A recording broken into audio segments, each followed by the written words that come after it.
yenə də dediyim kimi hörmətli izləyicilər, 44 günlük Vətən müharibəsində biz qalib gəldik. Zəfər çalındı. Edin.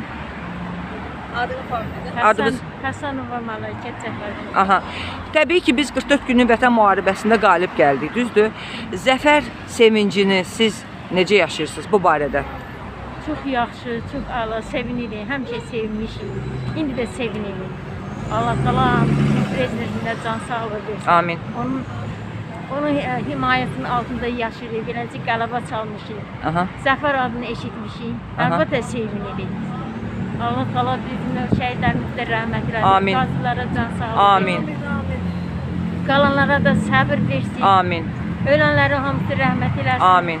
Hamısının beləcə sağ qalanlara da can sağlığı arzulayıram. Çox sağ olun, təşəkkür edirəm müsahibə verdiyinizə görə, minnətdaram sizə, var olasınız. Günel xanım. Günel xanım, zəfər hisslərini, zəfər sevinclərini siz necə yaşayırsınız? Mən bir dəqiqə zəfər sevincini çox gözəl şəkildə yaşayıram. Təbii ki, çoxdandır biz bu sona hazırlaşırdıq və inanırdıq ki, yəni gec-tez biz torpaqlarımızı geri qaytaracağıq. Və mənə elə gəlir ki, mənim kimi hər bir Azərbaycan vətəndaşı da bu sevinci yaşayır. İnşallah ki, bu sevincimizi sona qədər yaşamaq bizə nəsib olar.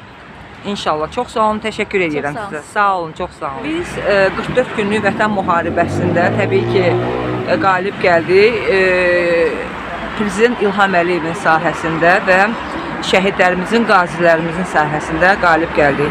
Siz zəfər sevinclərini necə yaşayırsınız? Bu barədə biraz müsahibə verərdiniz də.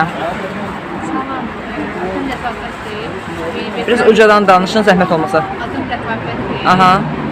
Bir veteran yoldaşı olaraq böyük qururla, sevgilə qarşılamaq sevgimizi hamımızı. Təbii ki, gözəl hissi, amma ki, yenə də bəzi ailələr var ki, şəhid ailələrimiz,